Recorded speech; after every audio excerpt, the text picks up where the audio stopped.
Welcome, everyone. Bienvenue à tous. Today we are gathering from many communities throughout Newfoundland and Labrador. Our members from the island are from the ancestral homelands of the Mi'kmaq and Beothuk peoples, and our participants from Labrador are from the lands of the original people of Labrador, the Innu and the Inuit. We offer our respects to all our Indigenous cultures and recognize their continued connection to the land.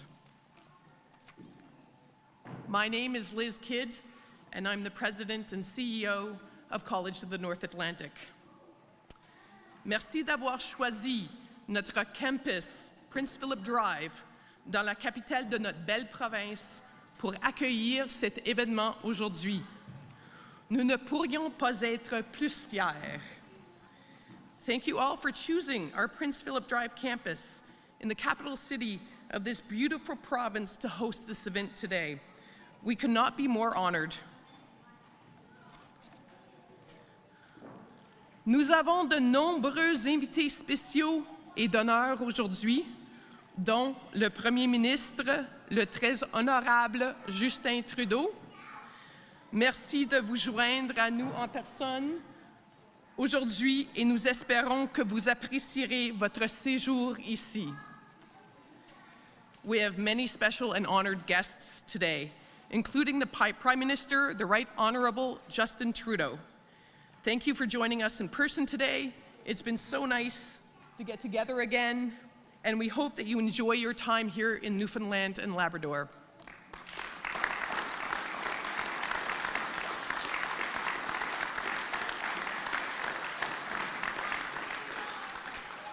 J'aimerais également souhaiter la bienvenue à l'honorable Seamus O'Regan, ministre des Ressources naturelles et député du district de St. John's Sud, Mount Pearl, l'honorable Ahmed Hussein, ministre de la Famille, des Enfants et du Développement social, l'honorable Andrew Furey, premier ministre de la province de Terre-Neuve et Labrador, et l'honorable Tom Osborne, ministre de l'Éducation. I would also like to welcome the Honorable Seamus O'Regan, Minister of Natural Resources and MP for the District of St. John's South, Mount Pearl, the Honorable Ahmed Hussein, Minister of Families, Children and Social Development, the Honorable Andrew Furey, Premier of the Province of Newfoundland and Labrador, and the Honorable Tom Osborne, Minister of Education. Sans plus tarder, veuillez vous joindre à moi pour souhaiter la bienvenue au très honorable Justin Trudeau.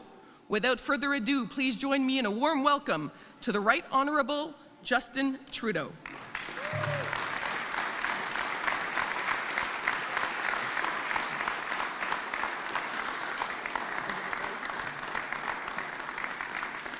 Hello everyone, bonjour tout le monde. First off, thank you, Liz, for that introduction and for everything you do as President and CEO of the College of the North Atlantic. It's great to be back in St. John's with Premier Furey and the Provincial Minister of Education, Tom Osborne. Andrew, it's always good to see you, particularly in person. You know, we've spent the past number of months working together virtually, both on calls with the other First Ministers, but also on a lot of bilateral issues, a lot of great conversations. And I have to say, it has been an absolute joy to work alongside you in partnership on so many different issues that matter deeply, not just to the people of Newfoundland and Labrador, but to all Canadians. Your leadership here and across the country is deeply appreciated, Andrew. I also want to give a big shout out to Minister O'Regan, who obviously is a strong voice for Newfoundland and Labrador around the cabinet table, but also continues every single day to lead the country as Minister of Natural Resources. It is always great to be in your hometown, Seamus. Thank you so much for welcoming me back, dear friend. And I also want to highlight Minister Ahmed Hussein, who has been, over the past number of years, working incredibly hard right across the country with his provincial counterparts to advance issues that matter so much to so many Canadian families. We're here to talk about childcare, and I know that he pointed out to me that Tom Osborne and others have been extraordinary partners in negotiating, getting to the right place, and putting the needs of families and kids and of our economy first and foremost, because as we'll talk about in a bit, childcare isn't just about families, it isn't just about a social program, it's also an extraordinary driver of economic growth by allowing for more people to not have to choose between careers and children, particularly when it comes to women. But Ahmed has been an extremely strong voice for families right across the country. It's always great to have you here. And of course, I can't come to Newfoundland and Labrador without giving a really, really warm shout out to our extraordinary Liberal team here today. Scott, Ken, Terence, Goody, and Yvonne, thank you very much for being such great voices for Newfoundlanders and Labradorians, and really good friends. Merci à tous ceux qui se joignent à nous aujourd'hui. Que vous soyez des parents, des enfants, des éducateurs ou des étudiants, on continue de travailler avec vous pour bâtir un meilleur avenir pour les gens de Terre-Neuve et Labrador et pour tous les Canadiens. Earlier today, we had a very productive meeting with Premier Fury. We talked about recovery from this pandemic, which includes, of course, building a cleaner future and creating good middle-class jobs. I mean, I have to highlight that even as we struggle sometimes with political conversations around whether it's the economy or the environment, Andrew, like me, has understood from the very beginning that the only path forward for a stronger economy and for better jobs for Newfoundlanders and Labradorians is to also step up in our fight against climate change and in our investments in protecting the environment. And that's exactly why it's been such a pleasure to work with you. But I do have to highlight that for an oil-producing province like Newfoundland and Labrador, to recognize unanimously in your House of Assembly how important it is to move towards a net zero future speaks well, not just of all your elected representatives, but indeed all Newfoundlanders and Labradorians who understand the path that we can take to build a better future for everyone. So it's an incredible pleasure to talk with you about that, but also dig in a little more deeply to the province's particular and unique situations and bring forward particular and unique solutions. First off, let's start with the financial restructuring of Muskrat Falls and the Lower Churchill projects. Our government is committed, and has been committed a long time, to working with Newfoundland and Labrador to make sure people in the Atlantic region have a reliable, long-term, clean source of energy. This province has a lot of hydroelectricity potential, and the projects are part of our plan to reduce emissions in Canada and fight climate change. So on that front today, I can announce that we've reached an agreement in principle in which the federal government will provide $2 billion to help the projects remain on stable financial footing. That's $1 billion as an investment in the province's portion of the Labrador Island Link, and $1 billion as a loan for the Muskrat Falls and Labrador transmission assets.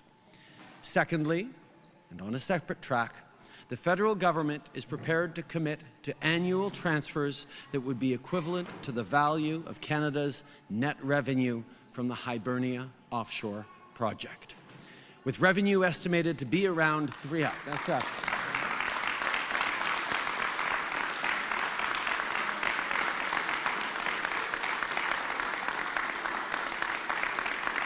As all Newfoundlanders and Labradorians know, this has been a conversation that has been going on for many, many years between provincial government and federal governments on the issue of Hibernia, and we are very, very pleased to be able to come to this groundbreaking, forward-looking agreement for decades to come. With revenue estimated to be around $3.2 billion over the remainder of its life, these transfers will ensure that Newfoundlanders and Labradorians are the beneficiaries of this project, and that the province has what it needs to support the people who live and work here. When it comes to building a better future for everyone, one of our top priorities is to be there for Newfoundlanders and Labradorians. It's a promise I made a long time ago to all of you, and it's one we continue to stand by as we work forward together. Of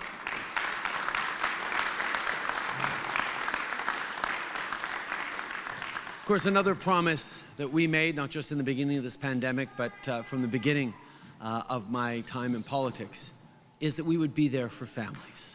And we consistently have, whether it's with the CCB, with investments to support kids, and we're going to continue to make life more affordable and easier for families. On le sait, la pandémie a été difficile pour les familles, et particulièrement pour les mères, qui ont dû trop souvent choisir entre leurs enfants et leur carrière durant la dernière année et demie. Plus que jamais, c'est le moment de rebâtir en mieux pour s'assurer que tout le monde ait une chance de réussir et de s'épanouir. Here at the College of the North Atlantic, I had the chance to speak with parents as well as students in the Early Childhood Education program. You all know that high-quality, affordable childcare is a necessity, and that's also why we're here today.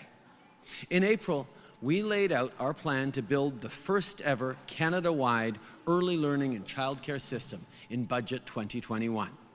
And this afternoon, we're taking yet another step to make that a reality.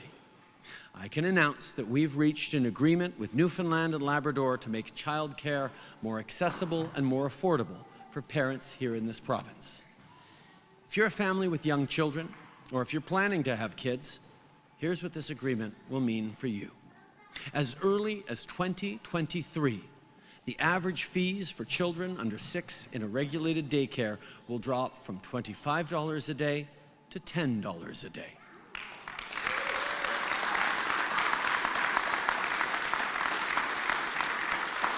In other words,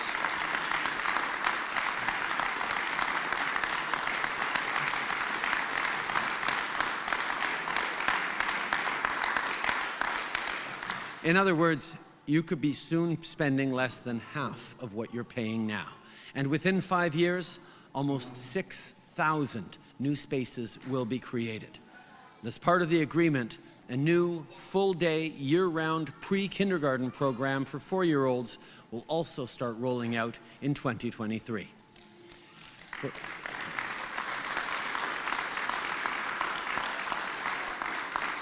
For parents, this agreement is huge, and it represents real change for hard-working families. More affordable childcare will help save hundreds of dollars every month to families right across the province. It'll allow more women to build careers knowing that their children are in good hands with great educators and providers, and with quality childcare, it will ensure that all kids get the best possible support in life. As I mentioned earlier, I know that many of you here today are studying to become educators, or you're already working as educators. When I spent time in front of the classroom as a teacher, even if my students were a bit older than 6, I remember how rewarding it was to accompany young people on their learning journey. As educators, you get to make a difference every single day. Your work is valuable, and our government will always be here to support you. So today's agreement will create good, well-paying jobs and greater opportunities for professional development to grow a strong, skilled workforce for early childhood educators. Because supporting the recruitment and retention of qualified childcare workers will be key to the long-lasting success of this plan.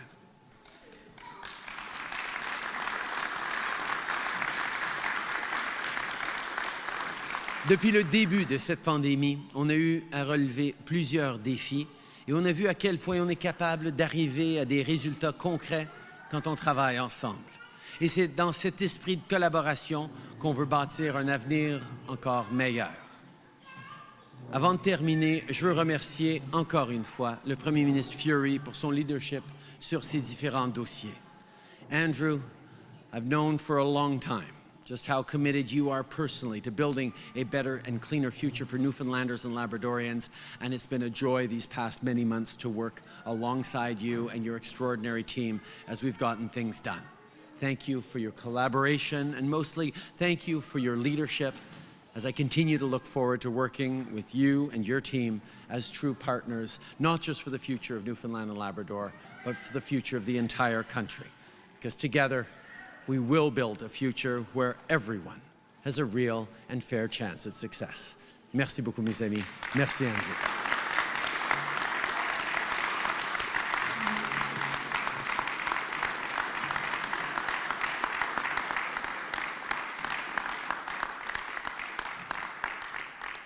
Thank you very much, Prime Minister.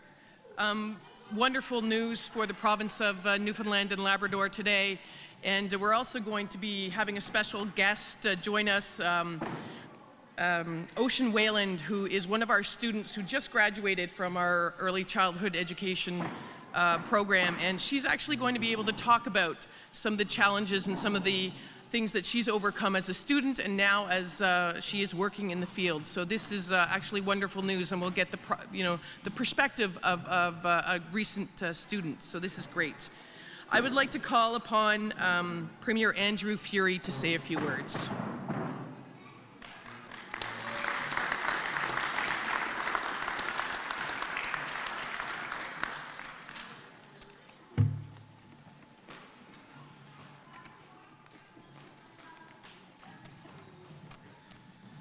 Well, thank you. Thank you all for joining us here today. What a beautiful day. It's like this every day here in Newfoundland and Labrador, of course. Thank you, Prime Minister, for your kind remarks in the opening today. I truly equally reflect on our friendship and how much good we have done in such a short period of time. I look forward to many, many more years of doing great work for not just Newfoundland and Labrador, but indeed the country. I'd also like to thank Minister O'Regan and, of course, my dear friend for being here today, and Minister Hussain for making the trip all the way from Toronto. And, of course, Minister Osborne, the two of you, for your dedication with your team and getting this early childhood educating deal done. Thank you, Liz and Cabinet and members of my caucus and the Federal Caucus for joining us here today as well, and for all of you joining virtually. What a huge day for Newfoundland and Labrador.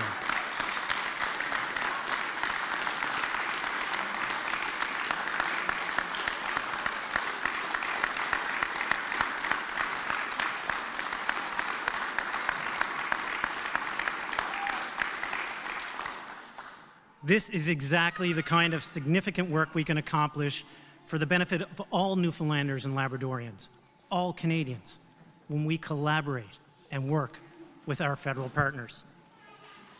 My friends, no matter where I travel throughout this province, one pervasive concern came up again and again. From pensioners to new mothers, I could see it in every face. Even more so, I could feel the want and the need for answers.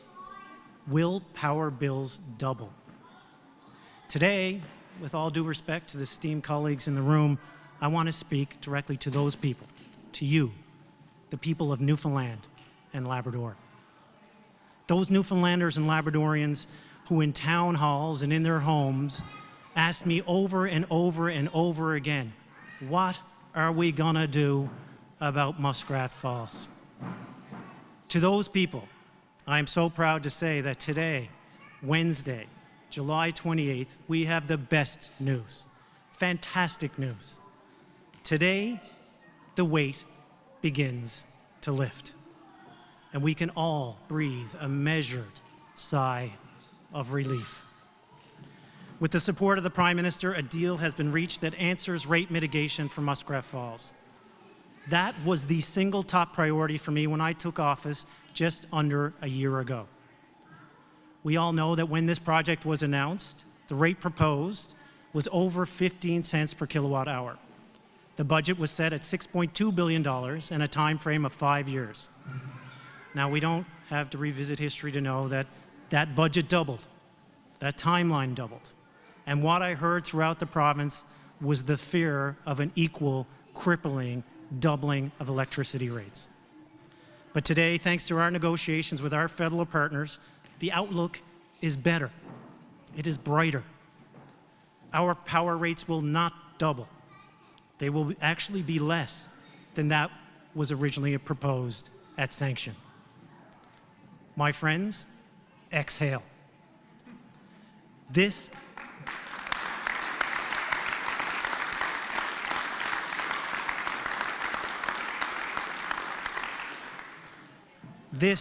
$5.2 billion deal is a large moment in Newfoundland and Labrador history that comes at a critical time. The federal government will invest $1 billion in an asset share and contribute another $1 billion in loan guarantees. But, and here's the big but, our province maintains ownership. There is no giveaways. Bigger still is something that every administration in the last 20 years or more has argued for, stretched for, but has been unable to succeed at obtaining. And that's to bring the profits from Hibernia home.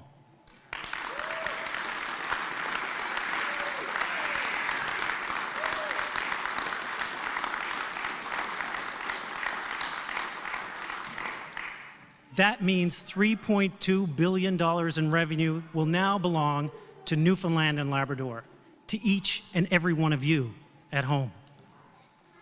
The entire team involved should be commended for helping achieve this monumental success, including, of course, the Prime Minister himself, who I know was personally involved in this file and active on it on a daily basis, Minister O'Regan, Minister Freeland, Minister LeBlanc, and of course, my friend and counsel, Brendan Paddock, who led the team of negotiators for here in the province.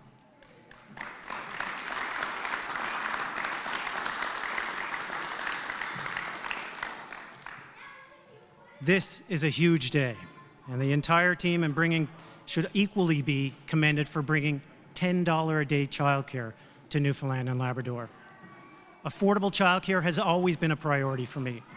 It was part of my campaign platform, and it was really the first piece of true policy that I passed when becoming Premier.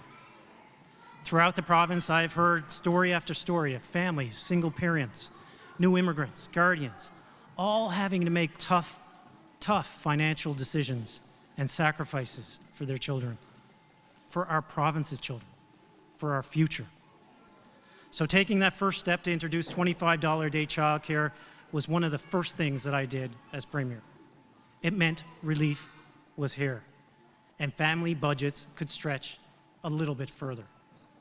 It put us at the forefront of affordable childcare across the entire country. Today's announcement will mean that we can stretch household budgets even further, and we will be the first to achieve $10 a day childcare across our great nation.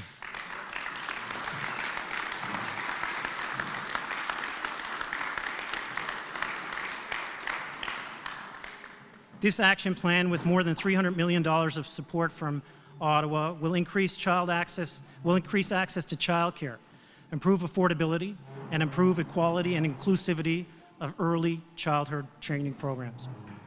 Newfoundlanders and Labradorians no longer need to worry about how they will pay for their power bills when Muskrat Falls come online, and they equally now have some relief when it comes to affordable childcare. And the burden, of course, of paying for childcare has become so much lighter that it will allow us to realize the untold economic benefits as families, as women in particular, reach their full potential and drive our economy into the future.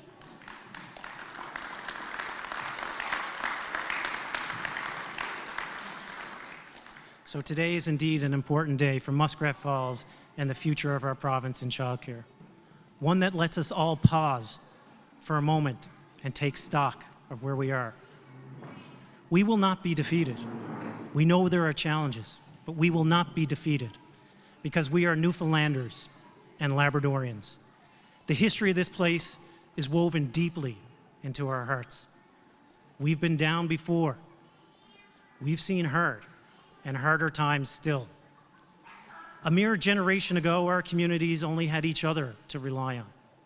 Then, through Confederation, Canada extended a hand. One that we chose to join a family, chose to want better and to find a path to reach it, chose to marry our immense resources with raw opportunity, chose to embrace a dream. Our Canadian dream has always been to be a part of this family, one that recognizes our values, treats us with respect, and helps us realize our immense opportunities. This Prime Minister and this Liberal government do exactly that. And for the battles we are facing, I can't think of anyone that I'd rather have in the trenches with me than Prime Minister Justin Trudeau.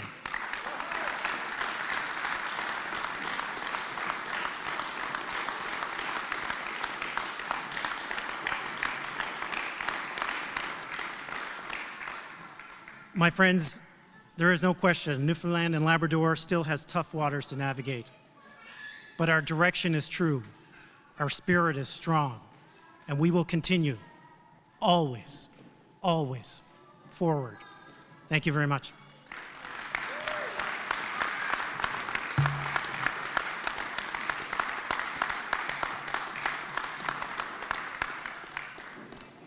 Thank you very much, Premier Fury, and I echo the Premier's thoughts. This is a fantastic day for Newfoundland and Labrador. Veuillez maintenant souhaiter la bienvenue à l'honorable Ahmed Hussein, ministre de la Famille, des Enfants et du Développement social. Now please welcome the Honorable Ahmed Hussein, Minister of Families, Children and Social Development.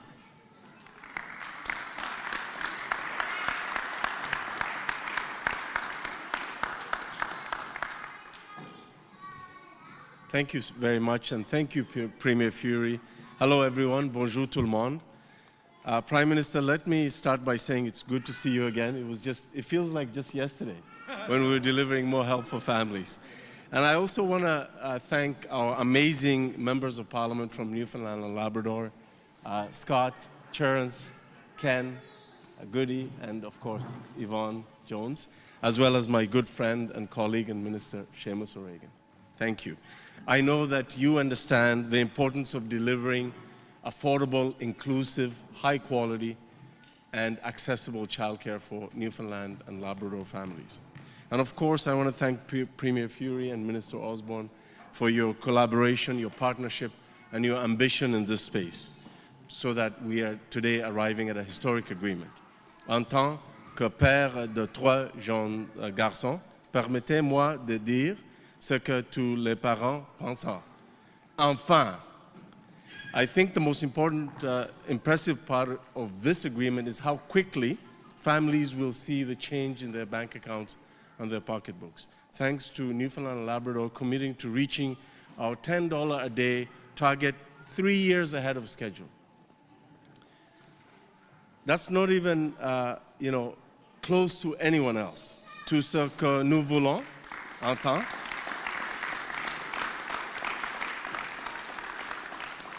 Tout ce que nous voulons en tant que parents est de donner à nos enfants le meilleur départ possible dans la vie. At the end of the day, all we want for our kids is the best possible start in life.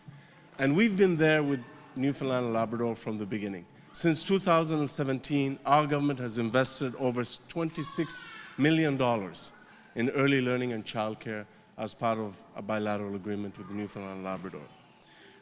Our work together has built over 1,200 new affordable childcare spaces in this province. We've helped build more and create more bursaries and professional training programs for early childhood educators. But when you achieve progress like this, you don't stop. You keep building on it. You keep going and reaching even further. And we need a Canada-wide early learning and childcare system now in Newfoundland and Labrador. Our kids are growing up fast, and there's simply no time to waste.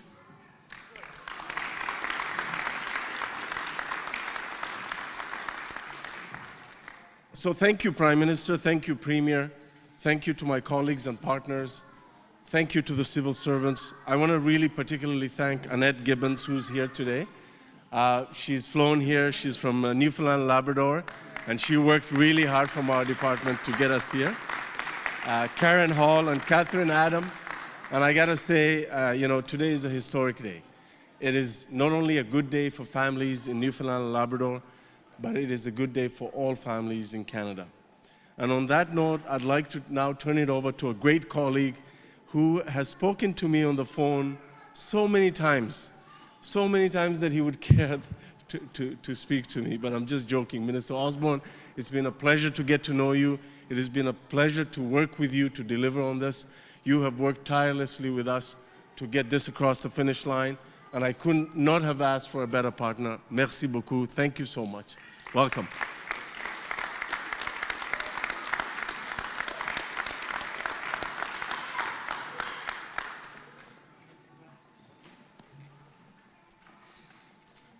Well, I can say since the announcement on rate mitigation, Liz, you're not afraid to turn the heat on anymore.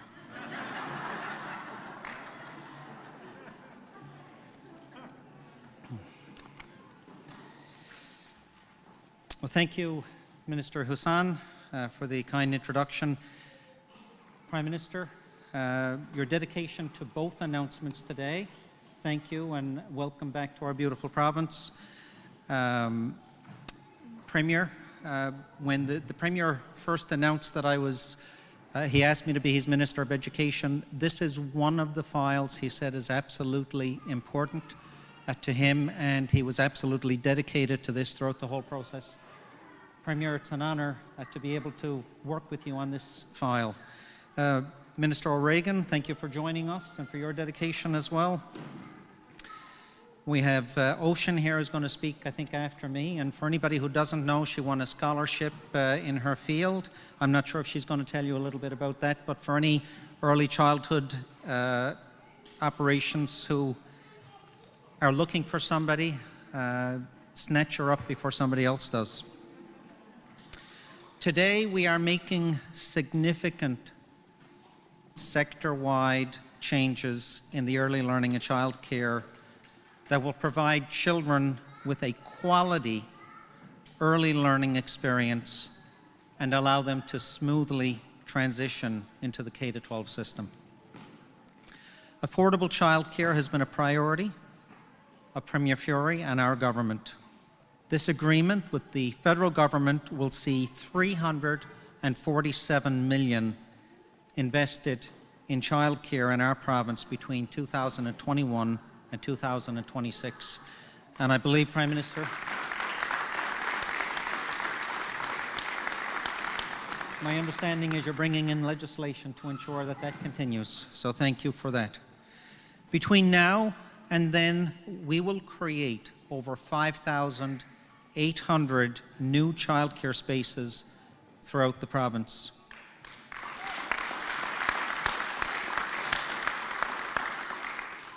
Working with not-for-profit, municipal, and family childcare groups. Starting in 2023, we will introduce a new pre-kindergarten program. This optional early learning and childcare program will be available full-time to all 4-year-olds by 2025-26. This will not only create more childcare spaces, it will provide children with a strong foundation entering kindergarten the year after.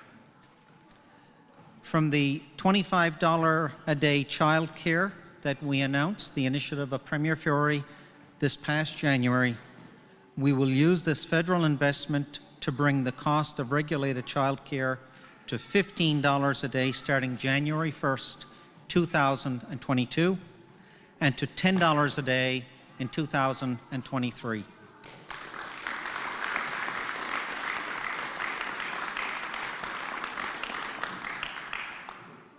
So in addition to these major improvements and changes, I'd like to speak to some aspects of the plan that are focused specifically on the areas of quality and inclusiveness, which will be one of great importance to early learning and childcare. We will undertake work with a consultant to conduct labor force adjustment analysis specific to early learning and childcare educators, or ECEs. Their work will inform the creation of a wage grid for ECEs by the end of 2022, with full implementation by 2023.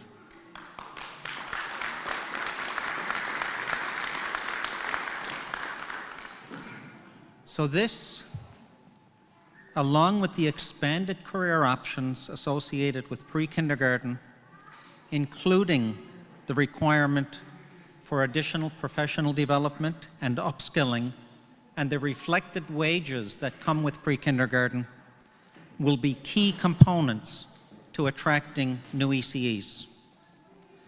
Pre-kindergarten will be a standardized program across the entire province, based on the province's early learning framework, ensuring that 4-year-olds are better prepared to enter the K-12 system.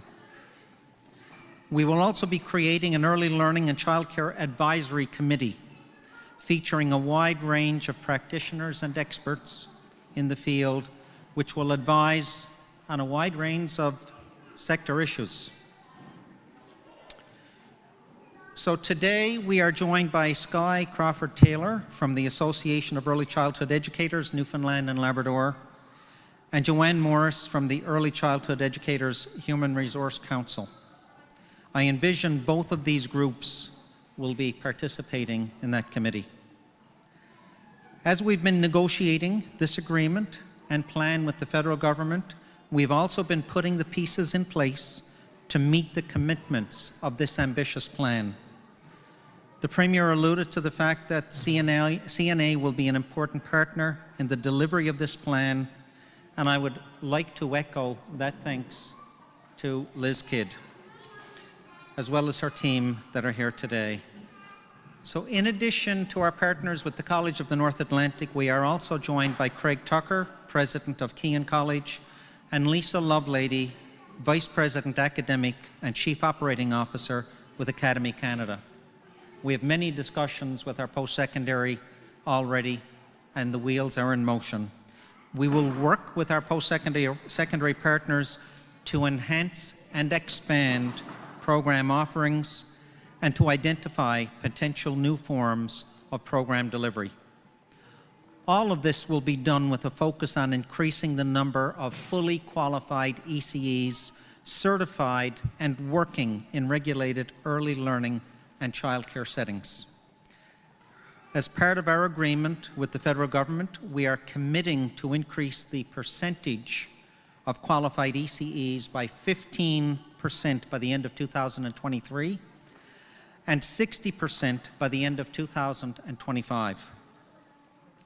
We are also committing to support those training to become ECEs by increasing the value of grants and bursaries. I'd now also like to recognize two other groups that are joining us here today.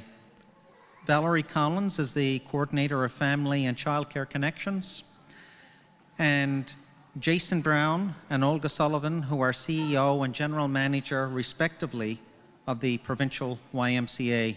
And I'd like to thank them for hosting myself and Minister Hussain today for the visit to your Early Learning and Childcare Centre. Family Childcare Connections provide programs and services designed to support children from birth to 6 years of age and their families and the childcare community. Through this agreement, we will provide funding to them to expand further into the Avalon region and into the Central and Labrador regions, providing supports for family home-based childcare providers throughout the province. The YMCA are a not-for-profit organization and are exactly the sort of group that will benefit from this federal funding for childcare space creation. They are close to opening another childcare centre in Happy Valley Goose Bay, and we are delighted to see that they are expanding in Labrador and looking at other areas of the province to address the current need. These groups will be supporting our commitment in the action plan to enhance the existing childcare capacity initiative with a focus on creating additional spaces in rural communities, linguistic minority communities, and Indigenous communities. Our action plan includes a heavy focus on creating and expanding educational opportunities for ECEs throughout the province, including in Labrador. And to that end, And as a direct result of this agreement, the College of the North Atlantic are planning to expand their early childhood educator program offerings in Labrador West, Happy Valley Goose Bay, St. John's, and Corner Brook. And you are working on others.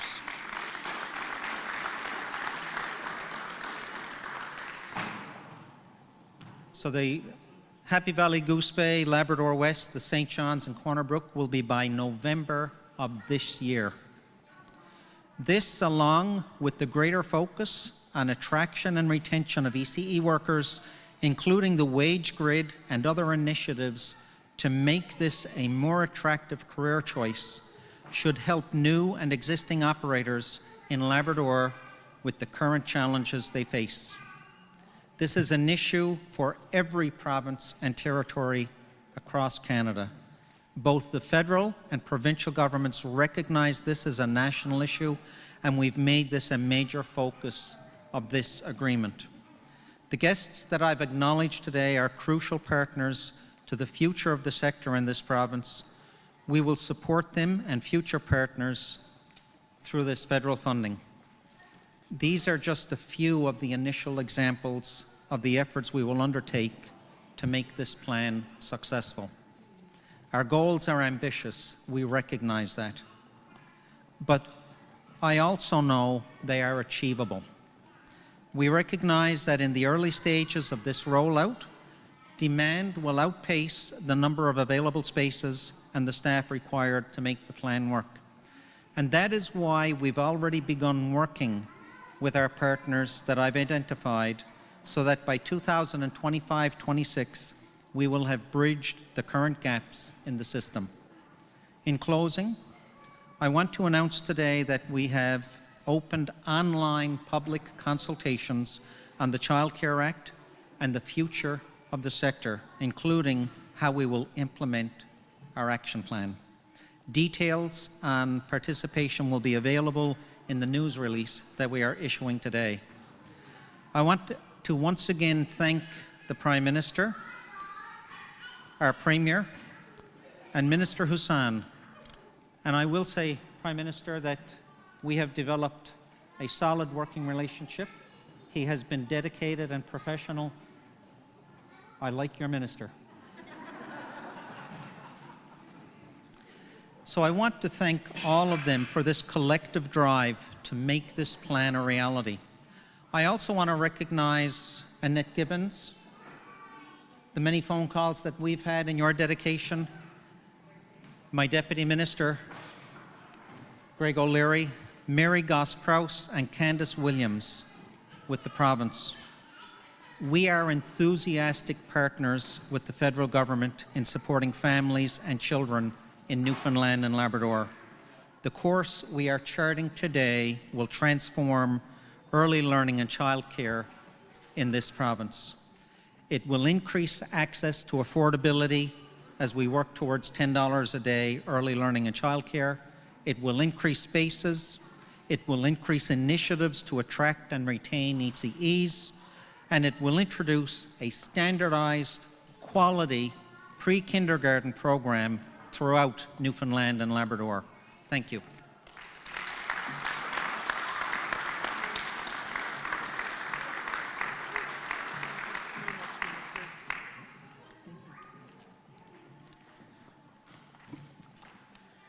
Thank you so much, Minister Osborne. And I just want to let everybody know that last week when the Prime Minister's office was here and they were doing their tour, it was about 8 degrees outside. We fooled them. But I was also told that weather is a federal issue, so please address your remarks over here. We now have a special guest with us today, a graduate of College of the North Atlantic's Early Childhood Education Program, Ocean Whalen. Ocean was also recently bestowed a prestigious award, as mentioned by Minister Osborne. She received the Joanne Juteau Early Childhood Education Scholarship Award, which is awarded by the Association of Early Childhood Educators of Newfoundland and Labrador. The scholarship was given to Ocean based on her 4.0, I repeat, 4.0 grade point average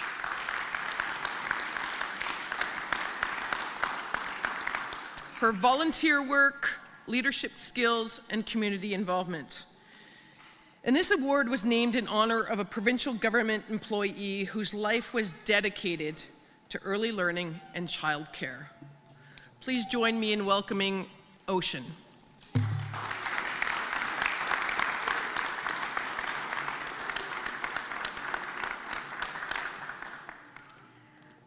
Okay. Oh.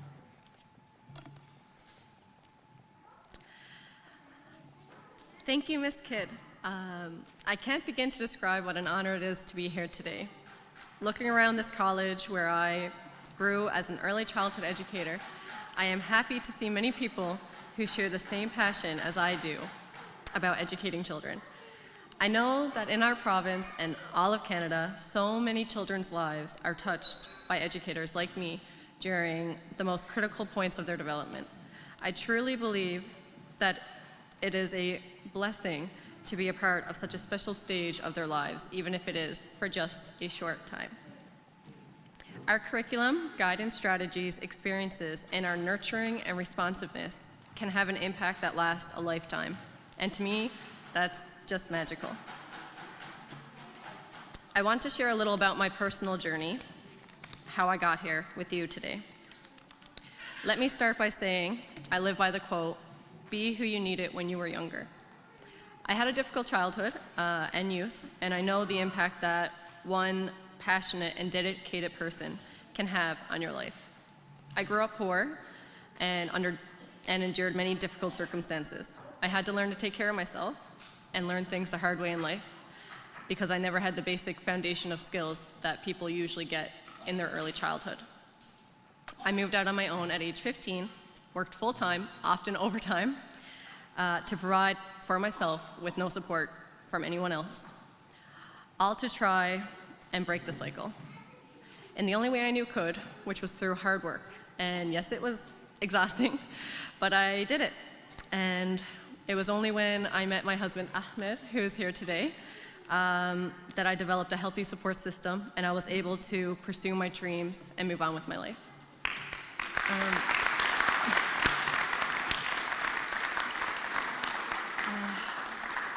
I finished my education, first high school, and then my diploma in early childhood education here at the College of the North Atlantic, and it was an amazing experience, to say the least. I learned so much, not just about the field, but about myself as a person. During ECE week, I watched the House of Assembly to see who would win the first ever Joanne Juteau Early Childhood Education Scholarship presented by the Association of Early Childhood Educators of Newfoundland and Labrador. And when I heard Minister Tom Osborne say my name and listened as the rest of them spoke about my hard work as a young mom, wife, full-time student, and an employee with a 4.0 GPA, I just started crying. I was overwhelmed but extremely honored. Through these long and very hard years, I realized that no child should ever have to start off with no skills or skills in all the wrong areas. Every single child deserves the same opportunities and start to life. And I was finally ready to be that person I needed in my life so many years ago. I am passionate about providing high quality, equal, and diverse education to young children in my room and with all children that I work with. I'm passionate about building curriculums that are structured to the needs and interests of children and that intrinsically motivate them to become not only economically successful individuals one day, but happy, healthy, and kind individuals in all aspects of life. I remember when I first started my program, I was fresh off maternity leave. My son was 9 months and not sleeping through the night, and he still does not. I was exhausted and unsure if I was going to be able to do it at all, let alone be successful in my studies. I remember sitting through my first lecture, and I was hearing about these core values of ECEs and what it means to be in the field and work so closely with children, and I just had one of those surreal moments, and something just clicked, and I knew for me personally that being an early childhood educator would be as natural as breathing. Not because it's easy, and not because I wouldn't have to work very hard every day, but because I knew every moment of studying, every late night, and every early morning would be worth it if I get to spend the rest of my life bringing joy and happiness while educating young minds.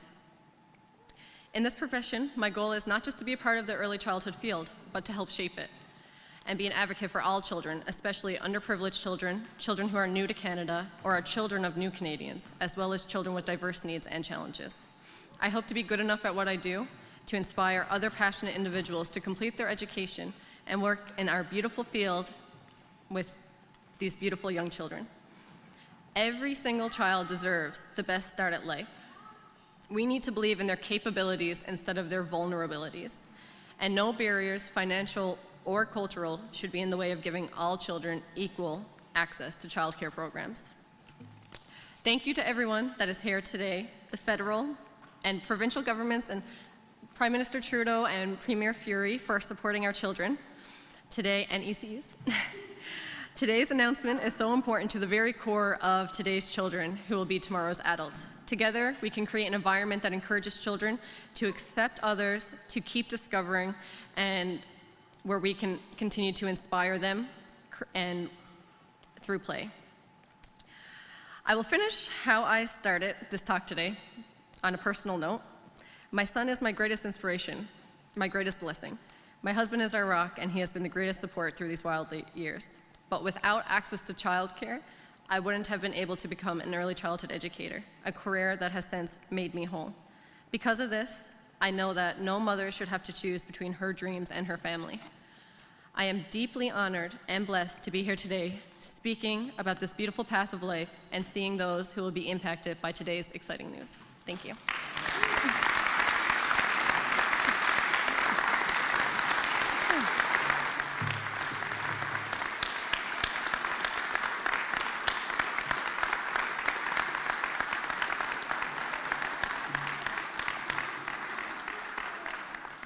Thank you so much, Ocean. And I'm going to say on behalf of the entire CNA family, we are extremely proud to have been part of your journey and extremely proud that you have chosen a fantastic career and that we are going to be able to support all future ECE students.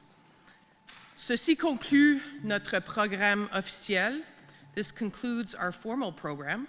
I now invite back the Prime Minister back to the podium to take questions from the media. Thank you so much. The question period will be 25 minutes, one question, one follow-up per reporters, starting with the New Network. Oui, bonjour, Héloïse de Radio-Canada. Monsieur Trudeau, pouvez-vous m'expliquer pourquoi vous avez choisi de dépenser plus d'argent des contribuables dans un projet qui a déjà englouti autant de fonds fédéraux et provinciaux? Je pense que nous comprenons tous que l'énergie propre va faire partie de l'avenir du Canada de façon encore plus importante dans les années à venir. Et nous reconnaissons à quel point c'est important d'avoir Terre-Neuve et Labrador en santé financièrement et en termes d'un avenir et d'un présent fort aussi. Donc nous sommes là. C'est ce que les Canadiens font. On est là pour s'entraider dans des moments de difficulté. On l'a vu pendant la pandémie. Et certainement, on va continuer de le voir quand différentes régions, différentes parties de notre pays font face à des défis. En tant que gouvernement fédéral, j'avais fait une promesse très simple au début de la pandémie qui s'applique à tous les jours, qu'on allait être là pour les Canadiens. Et aujourd'hui, on démontre qu'on est là pour les gens de Terre-Neuve et Labrador. En suivi, le Québec s'est souvent opposé par le passé à l'aide fédérale pour Muskrat Falls. Est-ce que vous avez peur de vous aliéner des électeurs québécois dans les prochaines élections avec cette décision? Je pense que les Québécois, comme tous les Canadiens, comprennent à quel point c'est important de s'entraider et de reconnaître quand il y a des défis pour lesquels nous pouvons et nous devons être là les uns pour les autres. Et je sais que les Québécois, comme tous les Canadiens, vont être contents de voir un avenir avec plus d'énergie propre, plus de prospérité pour tous et un meilleur avenir pour tous les Canadiens.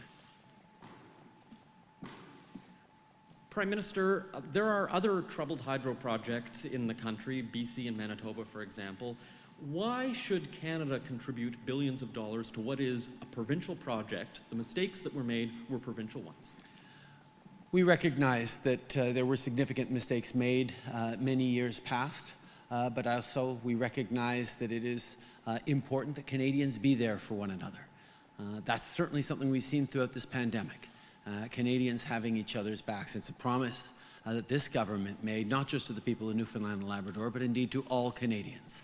We'll have their backs. as much as it took, as long as it took to get through this pandemic, and that applies to other crises as well. We know the future is going to require more clean energy, more reliable cooperation between provinces across the country, and indeed, better prosperity for all Canadians.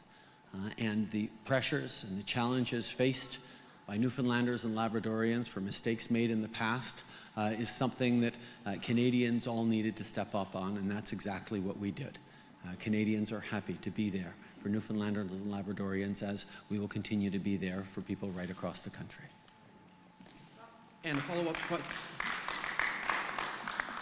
question for the Premier.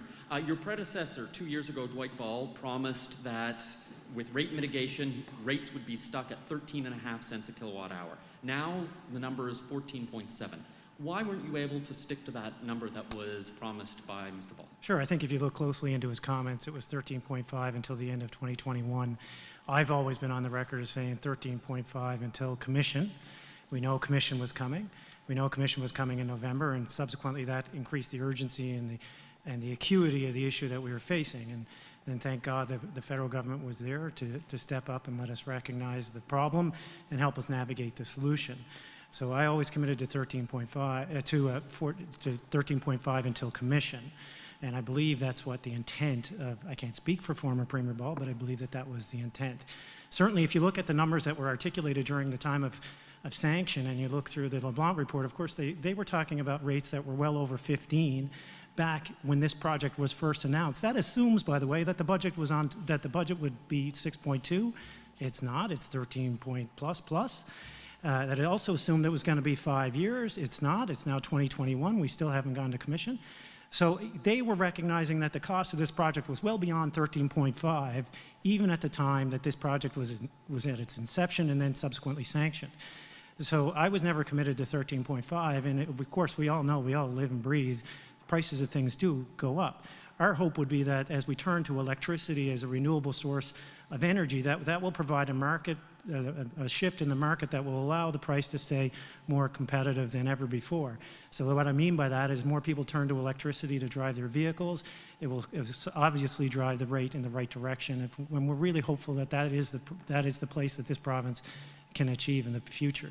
The other thing that may be lost in some of this deal is that we still have excess energy up there that we can monetize to ensure that we have, as a Treasury, the ability to pull certain levers should rates get different than, and for some unforeseen circumstance that you can't predict right now. And that's where our government has always been, to try to risk mitigate overall, not just for what's good for tomorrow or the next day or even the next election cycle for that matter, what's better for the future of the province. And I think that this deal is a good one that allows us the freedom and autonomy to set our own course.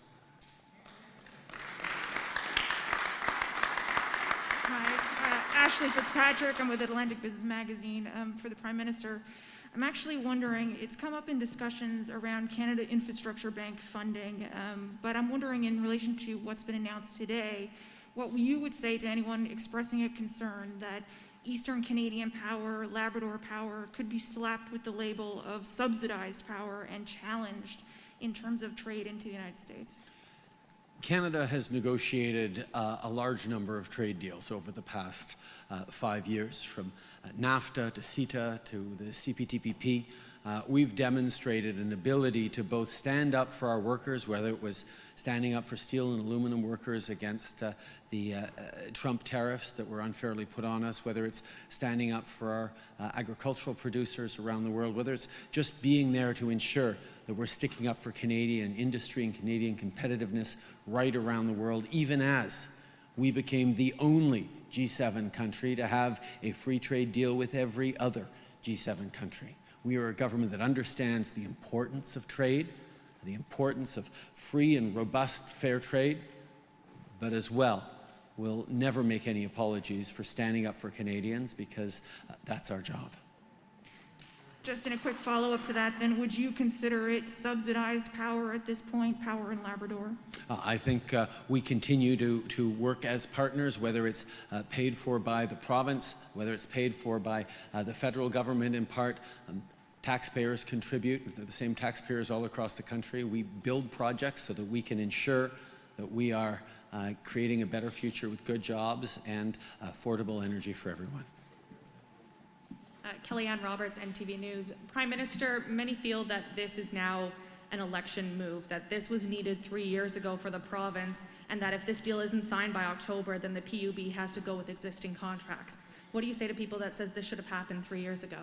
I think there are many things that we've been working on for many, many years that do take time. And that's certainly something that we can talk about on the childcare, which were conversations that we started well before the bilateral deal signed in 2017. And it is being able to come to this point at which everything came together for a historic childcare agreement that was launched tangibly with the presentation of Budget 2021 by Canada's first woman finance minister, who demonstrated that we understand deeply the impacts of this she-cession that we've gone through because of the pandemic. Similarly, the conversations I've had over the years with all the different premiers of Newfoundland that I've had the privilege to work with, Newfoundland and Labrador that I've had the privilege to work with, sorry Yvonne, I'll make sure I remember, is extremely, has been productive. We've worked, as you will remember, on many different initiatives, whether it was $320 million for support for the oil and gas workers, whether it was $75 million for emissions reductions over the past number of months. We're going to continue to work and get things rolling as quickly as possible. That's what Canadians and indeed Newfoundlanders and Labradorians expect from us, and that's what we'll keep doing. This is an agreement in principle, so until ink hits paper, I think a lot of people will struggle to believe it's going to come to fruition. When do you plan on signing for this to happen? Well, you know, when even reporters are saying, wow, this deal sounds too good to be true, it's a very good day for a government to make this sort of announcement. We are there for Newfoundland and Labrador, whether it was talking about the Atlantic Accords, whether it was dealing with so many different concerns that have come up over the past years. I think this federal government has demonstrated that we are going to be there for Newfoundlanders and Labradorians, and indeed, we will continue to be there for all Canadians because, like I said, this pandemic has shown us what we all know. Canadians are there for each other when times get tough. Hi there, question for the Prime Minister. My name is Sarah, I'm with the Canadian Press. Last week, your government pledged to resettle Afghans who worked with Canada over the past 2 decades. Successful applicants can move to the country with their children and spouses, but many say their parents and extended family remain under threat from the Taliban because of their work as interpreters or staff members. Will these parents and extended family be allowed to resettle in Canada under this newly announced program? As you know, our Minister of Immigration and foreign ministers and others have worked extremely hard to ensure that Afghan people who were there to support Canadians, to help in our missions and our hard work overseas continue to be kept safe and not put at risk because they were helping Canadians. And obviously our priority is helping them and their immediate families. But I can highlight at the same time that we are continuing to expand the family reunification programs available to all Canadians, to all immigrants and permanent residents to Canada. And this is something we will continue to look at. Thank you. I also wanted to ask, NDP leader Jagmeet Singh has asked Governor General Mary Simon to turn down any request from you to dissolve Parliament and call an election. The Governor General does have this power, but the last time that happened was in 1926. Do you think that she should accede to a request from you to call an election, and that her refusal will undermine Canada as an independent country where power lies with the House of Commons and the government? Our focus as a government is and has been being there for Canadians, being there through this pandemic and being there as we rebuild better, as we create a more prosperous country with more opportunities for everyone from coast to coast to coast. That has been my single-minded focus throughout this pandemic, and it's unfortunate that regularly on important issues from net zero legislation to banning conversion therapy to protect LGBT kids, to moving forward on eliminating mandatory minimums to help communities that are racialized and more vulnerable, or whether it's moving forward on continuing to ban and firm up the ban on assault weapons, when Conservatives in the House used every procedural tactic to try and delay, to block, to slow things down, the NDP stood aside and watched. They could have stood with us to move forward faster on these important progressive pieces of legislation, but they didn't. So we've seen that even during a pandemic, even as we were able to get out historic supports for Canadians, I think Canadians deserve to have governments and parliamentarians focused on them, not focused on politicking. That's what we've been as a government, and that's what we will continue to do every single day.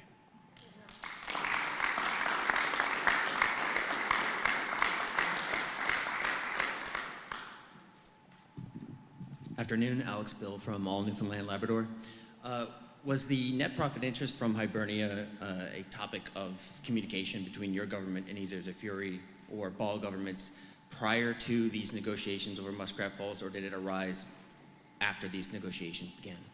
I can tell you that even as a non-Newfoundlander, I know this has been a topic of conversation for Newfoundlanders for a very, very long time. We are glad to be able to move forward and make sure that Newfoundlanders can properly benefit from a project that they have led for so very long. We heard earlier today from Peter Bernatchez that the Innu were largely left out of these negotiations, and in fact are concerned that they may be facing costs if dividend payments from Muskrat Falls are deferred. And in the technical briefing that this more or less didn't come up. Is this something that is going to have to be looked at in a different way before this agreement is finalized? Reconciliation is something of fundamental importance to our government, as we've demonstrated time and time again. But it's not just about the federal government, it's also very much around provincial governments, and I know that Premier Fury is well placed to speak to this issue on the Innu. Thanks. Of course, we look forward to working with the Innu moving forward. We had a technical briefing with them last night from officials, and then they were part of the technical briefing this morning. And I mean, as you can see from the details of the agreement in principle, this has been, even though it's been done as it should be, commercially kept, to officials. We've been fairly transparent. All this stuff, if you look at the tape from December, was stuff that we were talking about back then. So there was nothing really hidden in any of the levers that we pulled really to get here. But we certainly, I have a great relationship and speak with Indigenous leaders every single week. I speak with the Indigenous leaders more than I speak with my own cabinet, sorry.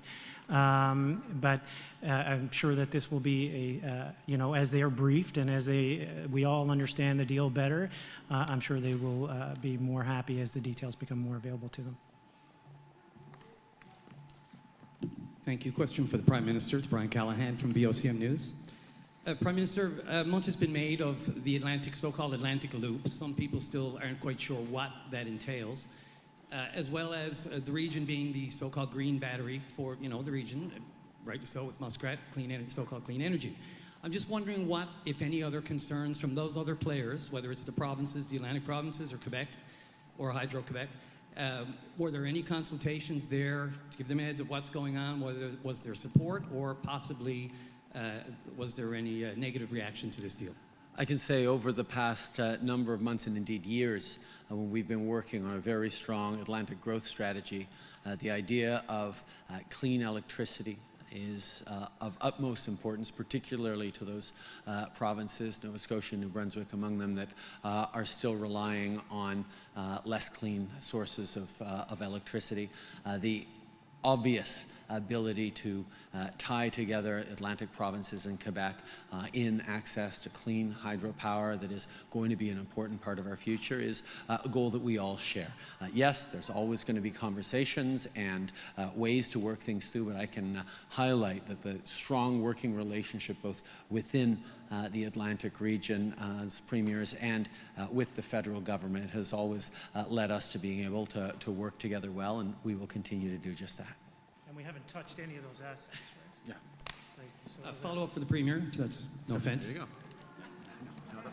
So just to follow up on that, all of those assets are still, still green in the figurative sense too. They've been untouched. So None of this deal is predicated on any of that development. So we still have, as Newfoundlanders and Labradorians, incredible opportunities in front of us as we emerge from not just the pandemic, but merge into the new economy, which is green-based. And we know that all the other Atlantic provinces are going to need to access some of this energy that we have. But this deal is not predicated on any of that. So there are no giveaways in this deal. This is just dealing with the first part, which I always said, as you'll remember, and you look at the tapes, the loop may be circular, but this deal has to be linear, and it has to start with Muskrat Falls.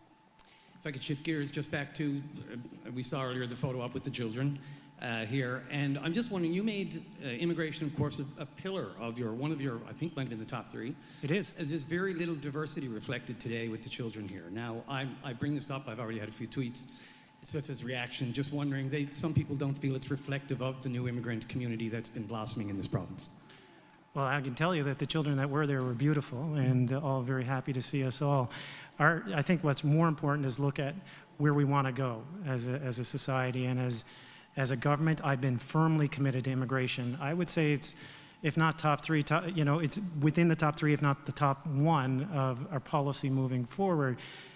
You've heard me say, everything else is an accounting exercise. We have a real demographic problem here, and if we don't address it through driving the population through healthy immigration, doubling the targets. We've revamped the immigration department entirely. It's a new style of doing business with respect to immigration, and we hope that when there's a prime minister and a premier here in 10 years, that those children will look very differently.